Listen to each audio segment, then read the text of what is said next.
Hello and welcome to Unleashed, the show that explores how to thrive as an independent professional. I'm your host, Will Bachman, and if you go to umbrex.com and click on the Unleashed tab, you can sign up for the weekly Unleashed email where I'll tell you about all of the episodes of this now daily show. And in case you don't listen to every episode, you can find ones that you want to catch. I'm excited to be here today with Sam Gupta, who is the principal consultant at ElevatIQ, a firm that focuses on manufacturing ERP systems. Sam, welcome to the show. Thank you so much for having me. Well, I'm super excited to talk to your fun listeners. All right, fantastic. So, Sam, let's just start with let's define terms. What is an ERP system in a manufacturing context? Like, what does that cover? So let's first agree on what an ERP is. And there is a lot of confusion around what an ERP is. Some people like to define it as the accounting system. Some people like to define it as the order management system. The way I like to think and the way I like to break it down is there are three keywords in case of an ERP. And it is going to be your E, R, and P. Okay, E stands for the enterprise, R for resource, and P for planning. So when we talk about the enterprise, that's where the notion of integration comes in. So for example, let's say if you have the siloed or edge system only serving a specific function in an organization, for example, it could be just the accounting, or it could be just the sales or operations, right? Those would not be qualified as an ERP system because it's not just one system for the entire organization. It does not really have the cross-functional functionality, right? So the ERP has a keyword called enterprise. So it's basically to maintain all the resources related to the enterprise. Now, the second part, as I mentioned, is really the resource. So in case of resource, it's going to be anything related to your labor. It's going to be your materials that you are using to be able to make the products. And majority of the time, ERP systems are typically used in the product-centric industries. Those are going to be your manufacturing organization. It's going to be distribution. It's going to be retail. It could be used in the service-centric industries as well. But for the purpose of this conversation, we are going to be limiting ourselves to product-centric organization. So from the ERP perspective, the resources are going to be the materials that are used in producing the product. The second is really going to be the labor. Number three are going to be any of the machines. Then some more resources could be there, such as tools, equipment. So anything and everything that actually goes in building that product in terms of determining the product cost is going to be a resource that is managed by an ERP system. And the third thing that we have is going to be really planning. So how do we plan for these resources? And the planning could be more in terms of the scheduling, because as you know, in case of the distribution organization or the manufacturing organization, scheduling could be extremely tricky because that actually drives a lot of different things. For example, it could be your energy costs. If you don't schedule your machines well, then that might have a lot of implications. So from the planning perspective, it's going to be your financial planning, it's going to be your supply chain planning, it's going to be your production planning, it's going to be your operations planning, it's going to be your sales planning. So anything and everything that is going to be slightly more cross-functional, combining all of the departments, that is what an ERP is. Now, coming back to your second question related to manufacturing ERP. Typically in the manufacturing organization, again, there are sub buckets of the manufacturing organizations as well. And each of those manufacturing organizations are going to have their own specific processes. Okay. And when it comes to ERP, because ERP has the financial and accounting insight embedded as part of the transaction, that's why the processes are going to be extremely critical for each of the sub-industry. So for example, let's say if we have a ERP system that may work for the discrete manufacturing, but the same ERP system may not work for the process manufacturing. The ERP system that may work for the automotive industries may not work for, let's say, the electronics manufacturing. So in case of an ERP, there are a lot of different process level nuances. So now coming back to the manufacturing ERP. So in case of a manufacturing ERP, you are going to have certain features that are probably not going to be in some of the vanilla ERP that might not support the unique needs of manufacturing. Number one is going to be your bill of material. The bill of material that we have for your manufacturing is going to be fairly complex, depending upon how complex your manufacturing is. If it is going to be simply distribution sort of ERP system, then you may have very light bill of material. And the best way to think about bill of material is going to be in the form of recipe. So let's say if you're trying to cook something in the kitchen, let's say if you're simply doing the breakfast, right? The recipe for a breakfast is going to be very simple. So probably you can do things like, bread and breakfast. In case of breakfast, you don't necessarily have the sophisticated kitchen. But in case of manufacturing, when you are manufacturing sophisticated products, such as, if you are, let's say, producing cars, or let's say if you are producing I don't know, rocket ship, right? Or the aircrafts. And in those cases, the manufacturing could get extremely, extremely complex. And that's why your bill of materials could be extremely complex as well. And depending upon the complexity of the product, the bill of material may vary. And then you have certain other modules such as MRP and APS. These are very manufacturing specific. So again, manufacturing ERP is very, very, very specific. The way they work, it has very unique features in terms of the product costing, in terms of the product scheduling, in terms of the way the products are maintained and built and moved through the pipeline. The manufacturing ERP is extremely unique in terms of features. Okay, that's very helpful. So let's walk through kind of the main processes that an ERP is going to touch, right? So starting at the very beginning of, a salesperson gets an order, right? Yep. So let's kind of walk through the entire process. A salesperson gets an order, I suppose that gets put into the ERP system, and then there's probably some other module where someone in production or someone in supply chain is looking at all the orders, Yep. and at some point, placing orders for raw materials. Some person is planning, scheduling production, and then tracking inventory. So walk me through that entire process of the different modules of a manufacturing ERP, so we understand all the different stakeholders that it's touching.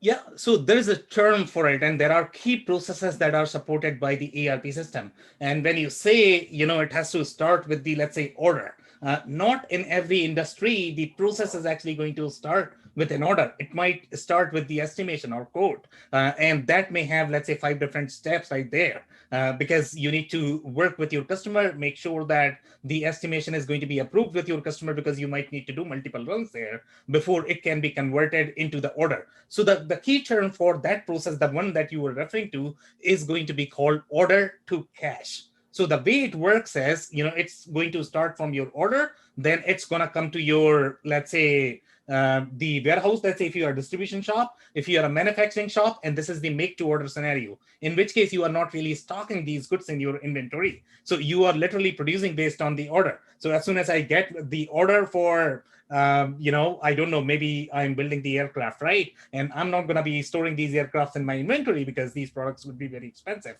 So what I will be doing is I'll be waiting for an order to come in. And once the order comes in, then I will be kicking off my processes from the manufacturing perspective. The design needs to be approved, the budget needs to be approved, and the client needs to make sure, clients needs to understand the delivery date when we are going to deliver, because they might be talking to 5 different competitors. So your delivery date is going to be a key there as well. So in terms of the overall process from the order, the second is going to be, now you might touch the production, you might not touch the production, depending upon how your manufacturing is set up. If you are in, let's say, the make to stock scenario, right? So in case of a make to stock scenario, what you are going to do is you are going to be building a lot of products that you are going to be storing in your inventory. So typically your order to cash scenario is going to be, you get an order and you are fulfilling from your inventory. And it could be things like your laptops, it could be your keyboard, in case of electronics manufacturing, it could be, let's say, a very small tool or a part that everybody needs. Those could be the make to stock scenarios, right? So here the demand is typically driven by some sort of forecast. Okay, so the forecast is going to be, okay, I'm typically selling, let's say, 1,000 parts in a given month. then I should be building those 1,000 parts. So typically production is actually going to drive the demand, or your contracts could be driving the demand. So let's say if you have a lot of contracts signed up with your customers and they are dictating that, you know what, I definitely need this much. So based on, let's say if you have 100 customers, based on your 100 customers, you may be forecasting your demand that, okay, my demand is, I don't know, 100,000 parts. So I should have this much in inventory before I can start selling. So depending upon how you plan your demand, right? Now, the next step in the process is going to be, let's say if you are simply fulfilling from the inventory, right? So in case of the inventory, now there has to be a warehouse process where you are going to create some sort of shipment, right? So in the warehouse terminology, there's going to be a process called pick, pack, and ship. So the way pick, pack, and ship process works is, as you know, typically these warehouses are going to be very large in majority of the distribution and manufacturing shop. So somebody has to pick those items and place it somewhere before the packer can go and verify from the order. And there are many different strategies to optimize the warehousing processes, because it could get very expensive. Let's say if you're asking your worker to pick one part each time, then that could be very inefficient from the cost perspective, also from the labor perspective, right? So there is a very specific pick process in which you might be combining multiple orders. You might be designing your routes inside your warehouse so that you are not really wasting your time, you are not wasting your labor, right? So that's the pick process. Then you have the pack process. Now, let's say you are packing, I don't know, maybe 25 different orders, and they might have different configurations. You have your order in front of you, right? And then based on that, you are simply trying to pick. Now, there is a sort of the barcode reading process, right? That is going to be implemented as part of your ERP as well. So these pick tickets that you are having, there might be a bunch of SKUs that you need to read before you go to your warehouse, because if you are doing data entry, especially if your hands are going to be dirty, it's not going to be a very fun process, right, for the workers. So you have that process as well. Then you pack, and then finally you are going to ship. The shipping process is really, you are simply shipping. You may have a tracking number that you may put it back in your ERP, but for the most part, the ERP processes are designed more from the costing perspective, right? So anytime the process is going to touch the ERP, there is going to be some sort of cost implication. Once that is done, then there is going to be a financial process, which is going to be in case of your invoice. So you need to send the invoice to your customer. And once let's say the customer decides to pay based on depending upon what kind of invoice it is, if it is a consolidated invoice, then from their perspective also, there might be some processes because they need to settle that, right? And then finally, there is going to be a payment, which is a completely different event, right? Once the payment comes, then obviously you need to match this. So this is just one process of ERP, which is called your order to cash. Now, the second process could be procure to pay, which is completely different. So you mentioned one of the scenarios there that, okay, so if I have the order, then somebody is going to be purchasing. Typically, procurement does not work that way. What procurement is going to do is, if you have the large order, they might be involved in your order to cash process. But for the most part, they are going to drive the demand based on what their production is asking and what their sales is asking. And based on that, they are going to be ordering these goods and making sure they have the enough inventory labels to be able to meet the demand for the production as well as for sales. So that is what is called procure to pay. It has similar workflow as you would have in your order to cash process. The difference really is, number one, let's say if you are doing a lot of internal purchasing, right? Because you have to have the cost control in case of procure to pay as well. So what you are going to do is your process may start from the purchase request. And this purchase request could come from many different employees inside your organization. Then the next step is going to be your purchase order, which is going to be an actual order that actually goes to your vendor who is actually fulfilling your supply, right? And then the vendor is actually going to send the goods in your warehouse. So there's going to be some sort of receiving and inspection process. And once you have that, then obviously you need to pay to the vendor as well. So vendor is actually going to send the invoice. You need to make sure that you are actually doing the three-way match of the whatever you are receiving. Whatever invoice the vendor is going to send, sometimes there might be error. So there may be a financial loss there. When you are doing the PO, you have the vendor invoice, and then you have the actual payment. So you have to do the three-way match. So this is another process. Now, in the manufacturing scenarios, there might be some other processes. For example, one of them could be design to produce. Now, when you talk about design to produce, that could be a very robust process, especially when you talk about very heavy engineering shops. But the whole idea of design to produce is going to be you are going through the whole design process, and then finally you are sort of the producing it. It's setting the production. But for the most part, this is done either by the engineering. Sometimes your departments like packaging may be involved in that as well, depending upon whoever is involved, let's say in the R&D or build phase. Then we talk about the finance side. And in case of finance, it's going to be record to report is the name of the process. So recording of the transaction is going to be really your financial process. And then finally, you have to report as well as part of your financial statement. Sorry for the long-winded answer. I don't know if that answers your question. No, that's fantastic. So talk to me just briefly. I want to focus mostly on ERP in this discussion, but let's talk just a little bit about some things that are not included in the ERP system. I know that your firm also works on HCM and CRM systems. So I think that stands for Human Capital Management and Customer Relationship Management.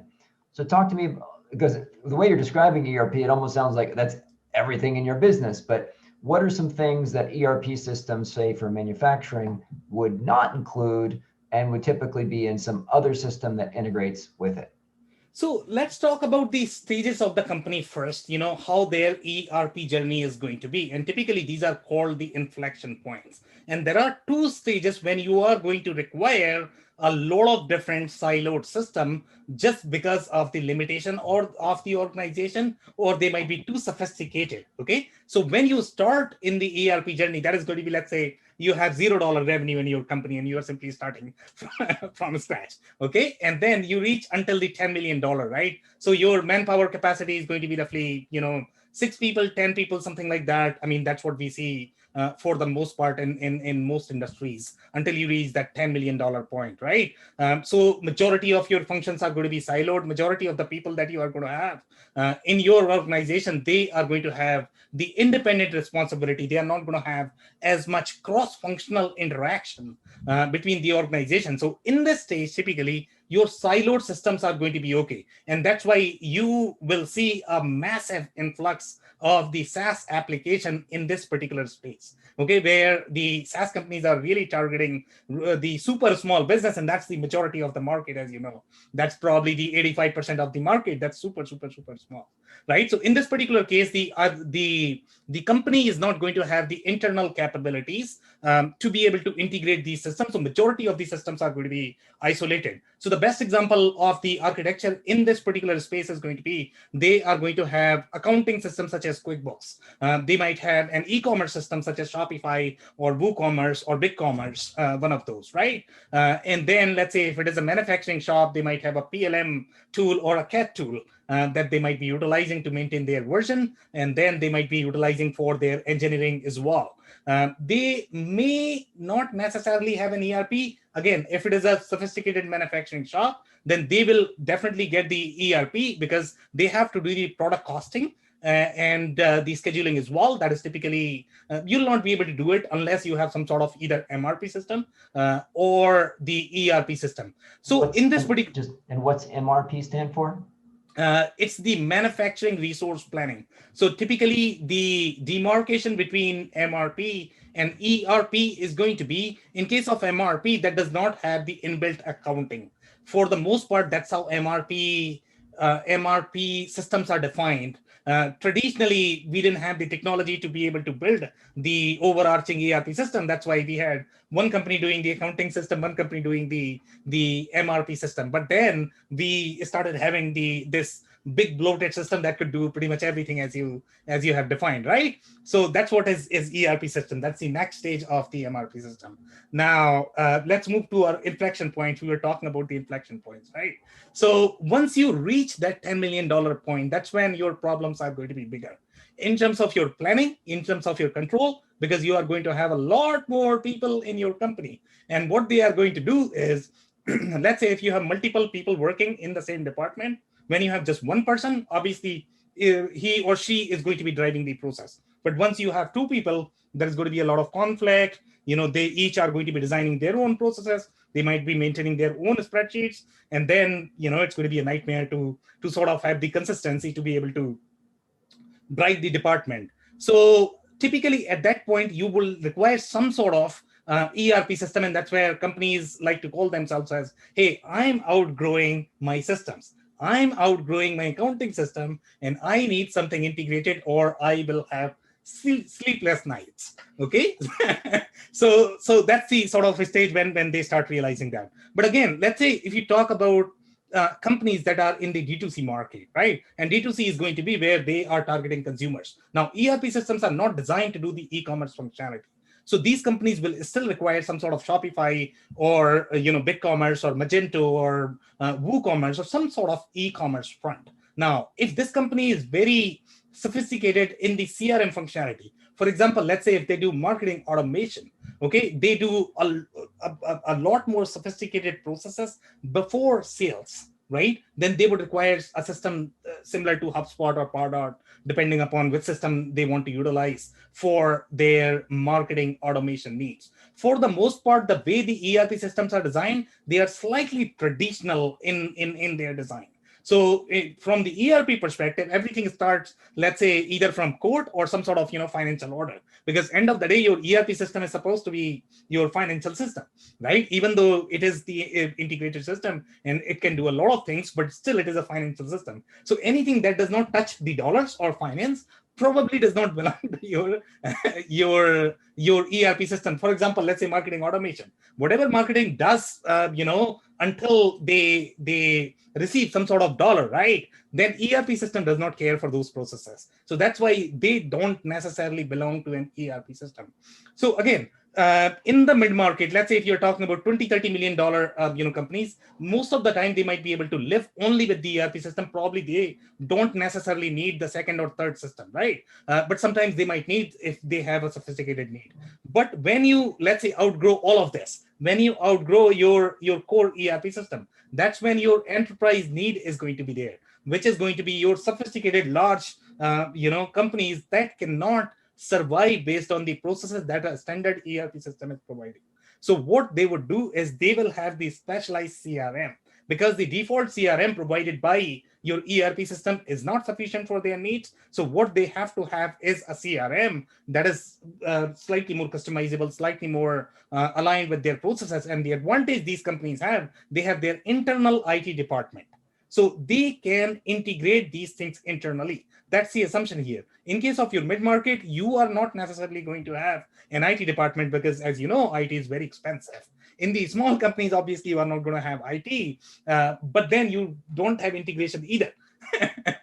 So yeah, so all of these. So as you mentioned, HCM, right? HCM is going to be a very specific HR function need, right? So ERP system does the HR only from the finance perspective. It does not handle the core processes that your HR people are going to need. So some companies and most companies use some sort of HR system because HR still needs some sort of system, right? So it could be a very small system that they might be using that may not be integrated with your ERP. But ERP is going to be in the picture when you have some sort of dollar conversation, some sort of financial interaction. So HCM would be like tracking benefits for your employees and tracking their offer letters and their salary and their vacation days and their promotion and just sort of all those kind of factors. Exactly. So when you look at the HR, whatever they are doing on a daily basis. So the HR's role is going to be, number one, obviously, they are going to be involved in recruiting. Now, ERP system is not designed to recruit anybody. So obviously, they have to publish the resume. They have to screen people. Once they hire, then they have to have some sort of training, some sort of onboarding. Then once that is done, then they have to work on the performance, then goals, then benefits, then salary. So from the ERP perspective, the only thing ERP system cares for is the financial interaction. So when you talk about benefits, right? So ERP system needs just your GL entry. Okay, tell me your journal entry, whatever you paid for the employee. I don't even need to know who I paid for sometimes. Right. I just need to know the cost. Awesome. So talk to me a little bit about the range of activities of ElevatIQ, and you don't need to just limit it to manufacturing ERP systems. Just give us a little bit of an overview of your firm's services, and then we can dive in a few areas. Yeah, sure. So we get involved in a lot of different areas just because we are slightly bigger than ERP.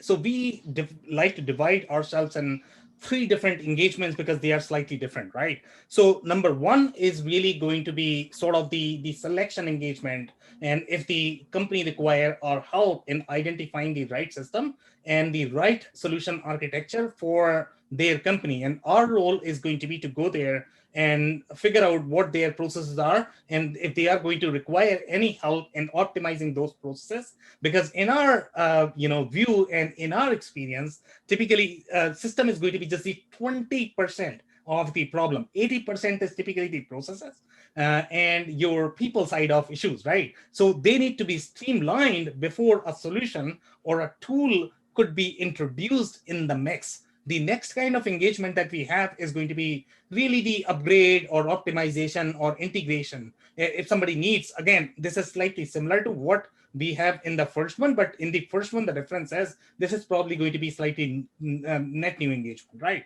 In the second case, it's going to be existing. The company has the ERP system. They just don't know how to use it effectively. They have very poor adoption inside the company. That could be another reason why we would be called, and we would be analyzing their processes. We would be analyzing, okay, why people are not able to use this. Is it just because of the training, or the processes are just too over engineered, and because of that, just people don't enjoy using the system, or maybe they are too blocking for them, right? So those are some of the issues that we typically face. So that is the second kind of engagement. The third kind of engagement is rip and replace. And in the third engagement, what we do is we install the new ERP. So in this particular case, our role is going to be let's say the customer or the prospect is coming to us and they are asking us, okay, so you are going to be working on a specific ERP system. We are going to run the entire sales process for them. We are going to be helping with the implementation. We are also going to be helping them with the training. Okay, but in the other case, we are not really replacing the ERP system. So these are three different areas that we typically operate in.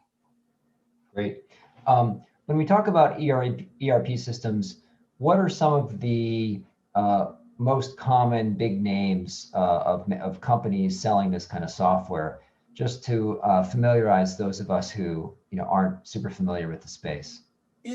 Absolutely. So let's talk about the enterprise market, right? That is the top, and that probably everybody correlates them with an ERP. So your SAPs of the world, Oracles of the world, Microsoft of the world, right? These are sort of three enterprise players that are really big giant companies that target bigger companies, right? Then you have the mid-market players, and that is going to be your Infor, Epicors of the world. And then you have slightly, smaller companies that not from the size perspective, but they are attacking more of the small business market, right? So that is going to be your, for example, the Sage Intacct of the world. It is going to be your Acumatica of the world. It is going to be NetSuite of the world. So from the company perspective, the companies that are really super popular in the ERP space are going to be SAP, Oracle, Microsoft, those three, Infor, Epicor, Acumatica is big now, and Sage. I would think those many. Obviously, we have a lot of niche players as well in the ERP space. We can talk about those as well if you need to know them. Okay. Talk to me a little bit about the process of doing a kind of the rip and replace. So if someone is at one of those inflection points and they're now ready to, they've grown, so they realize that they need a more integrated enterprise level system. What does that project look like? What are the different phases? What should a company expect if they're going to go through that? So typically, let's say, and I'm taking this scenario, but I mean, rip and replace could be applicable in a lot of different scenarios. And one of that scenario could be, let's say, if you acquired a company and they don't necessarily have an ERP system, that would also be a scenario of rip and replace. But here, my assumption is that we are taking a scenario in which, let's say, the company was either on some sort of, Sage 50 system or maybe QuickBooks and financial system, and they are thinking that they are outgrowing and they need slightly more cross-functionally integrated system, and in our definition, that is an ERP system. So the process number one is going to be, obviously, they need to go through the selection process, right? So first, they need to start understanding, okay, which industry do they belong to? What kind of processes do they need? What kind of feature set do they need? Because in case of an ERP system, you can't simply have a checklist, because each of the feature set or the requirement, let's say if you actually install an incorrect ERP, the reason why you are installing an ERP, it's almost like buy versus build mindset in the management philosophy. So you are buying a product as opposed to building it yourself. And you are buying a product because you are financially constrained, right? You don't want to invest, let's say, $2 million or $5 million. You want to spend, let's say, $100,000, $200,000, and you want to operate your business, right? You may not necessarily have the IT capabilities to be able to develop and build the product. So in the ERP world, when you hear that, the ERP implementation failed, the reason why they typically fail is they are not able to meet the business objective, or they installed an incorrect ERP system. Now, the reason why it is incorrect is because, let's say if a system is going to be designed for the manufacturing business. Now, if you are going to use in the distribution business, your supply chain planning is going to be very different. The way you plan for your resources is going to be very different. So it's going to be a very misfit. You will feel as if you are stretching yourself when you are going to use that system. People will not be enjoying the process when they are going to use, because it will not feel natural. Okay. So that's why understanding who you really are, and sometimes for businesses, especially when you talk about the smaller businesses, it could be very hard for them to be able to understand, okay, who am I? Am I the distribution company? Am I the manufacturing company? Sometimes companies just don't know that, because they are doing a lot of different things, right? Sometimes their business model may be 80% retail, 20% distribution, but they might not be aware of that. And they might install, let's say, the manufacturing system, and they might burn themselves. So the first phase is really going to be understand your requirements, understand your needs, document them, create a checklist, then understand how you are going to be mapping that with an ERP system. Then you are going to figure out, okay, if you have an ERP system, if there is a deviation in the process, for example, you might have a certain way of doing your business. Now, when you look at the ERP system might have completely different process for that. Now, you need to figure out, okay, is it because you have over engineered your process, or is it really because the ERP system is completely off, right? Those could be two scenarios.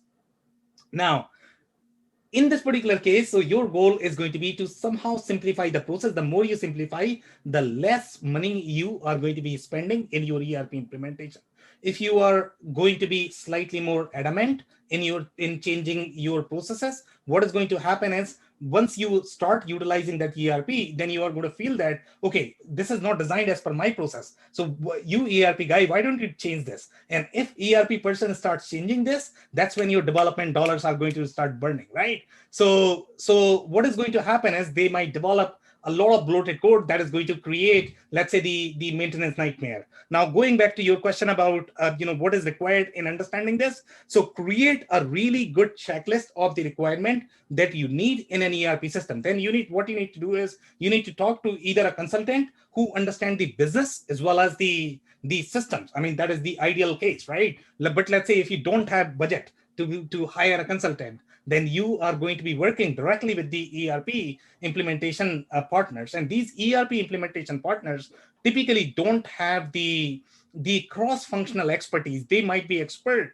only in one product. So they might be able to speak only one product. They will not be able to speak from the business perspective, from the agnostic perspective, when you look at the cross-industry functionality, or when you look at the cross-product functionality. So now, when you are talking to these product people, you still need to wear that business hat and figure out, okay, this is what I'm looking for. This product is able to do requirement 1, requirement 2, requirement 3, but it's short on a specific requirement, right? So now you might have a bunch of add-ons that might be available in case of an ERP system, or you may need to develop that yourself. That could be another possibility. So the whole process is going to be really design the solution around the ERP system, and then figure out, okay, which solution is going to be ideal for you. Once you are satisfied, then obviously there is going to be a demo with your ERP vendor. Once you are satisfied with a solution, then the next phase is going to be really the SOW and the negotiation phase. There are going to be two variables in that. Number one is going to be your software contract. Number two is going to be your service contract or the implementation. Implementation and training is going to be your one-time expense. Okay. The software contract is going to be, if you are, let's say, the SaaS or cloud, that's going to be your recurring revenue that you are looking at, that you are most likely going to pay per year. But let's say if you are going for on-prem, you are looking at the one-time expense for that as well. Once you sign, then your implementation project is going to start.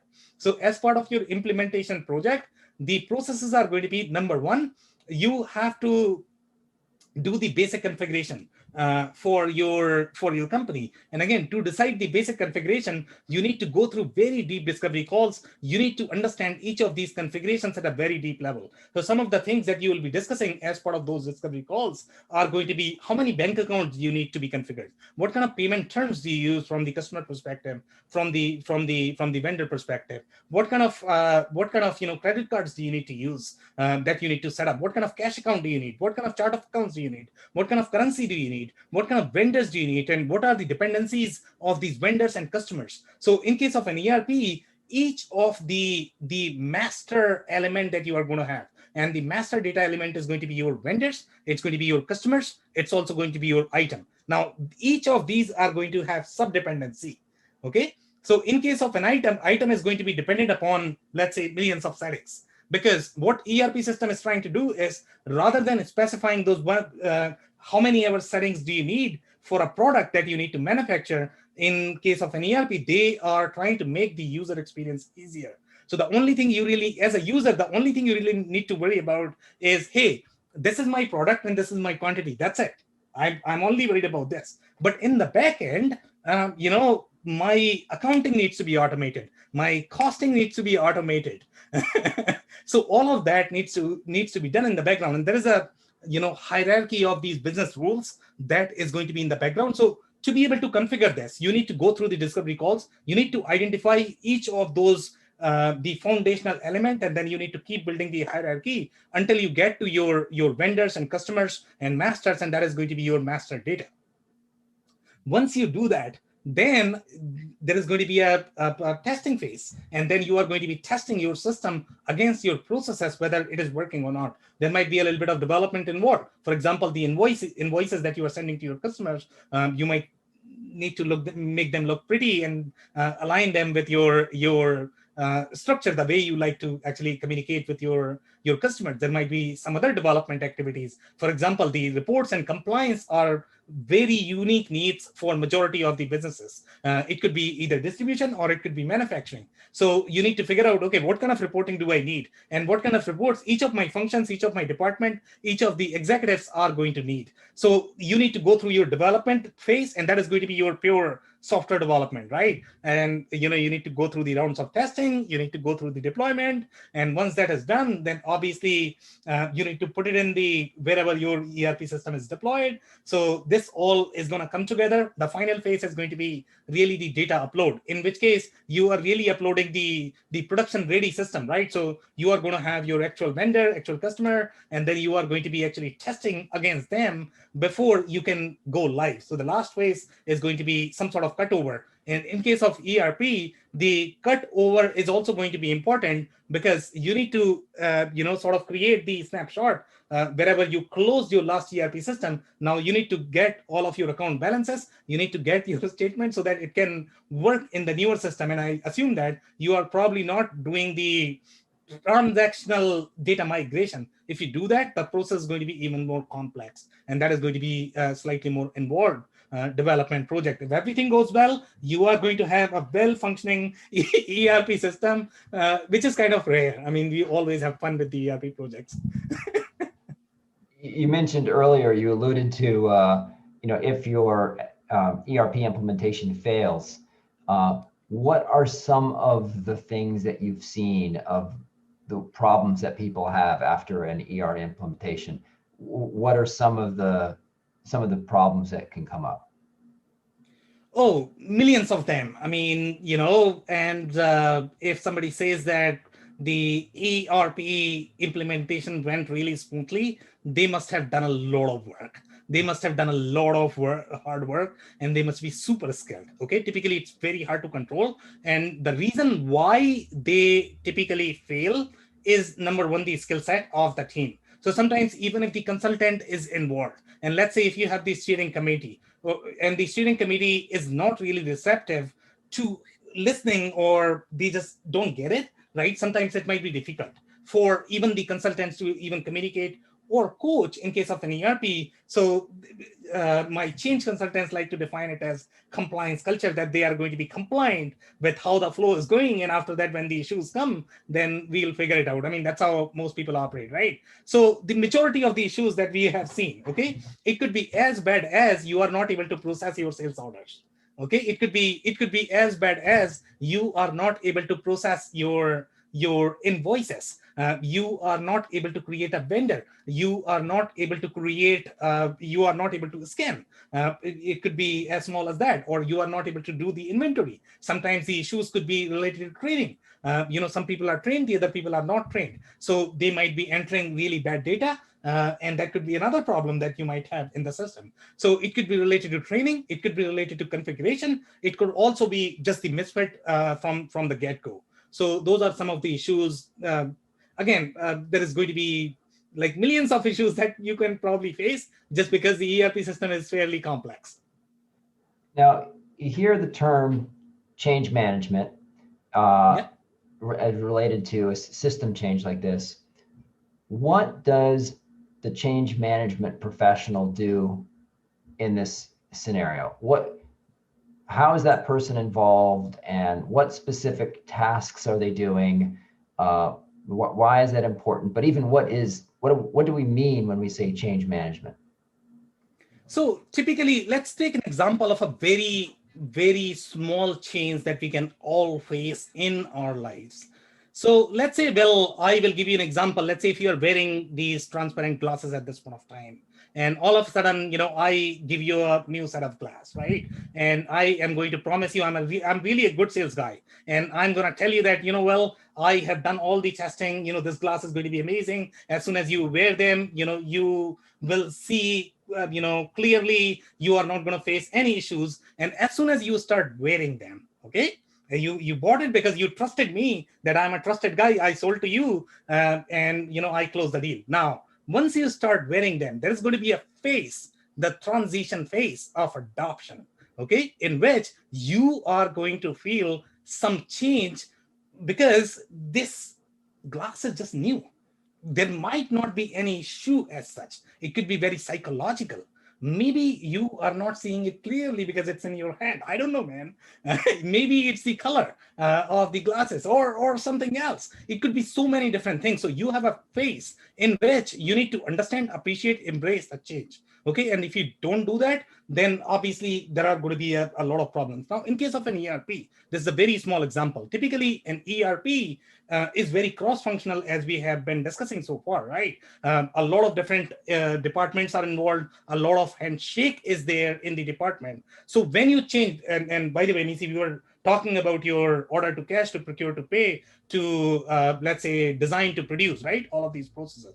These all processes are very complex. Now, when you move from one ERP system to the next, even if they are from the same vendor, even if you are moving just from one version to the next, even if you make a tiny weeny change in a field on your screen, the experience is going to be alarming for the users, because once you get used to the process, for example, let's say if I'm the warehouse worker and I am used to of coming to my shop floor, and I'm used to of scanning bunch of SKUs, and I move fast because my boss is asking, okay, buy the evening I should be scanning, let's say 500 boxes. And if I don't do that, then, somebody's going to yell at me, right? So they are used to that. And all of a sudden now you are bringing that change. Hey, you were, let's say, scanning at 45 degree or whatever. Now you are supposed to be scanning at 50 degree because I have changed a very tiny mini field on my screen. So you need to change your process.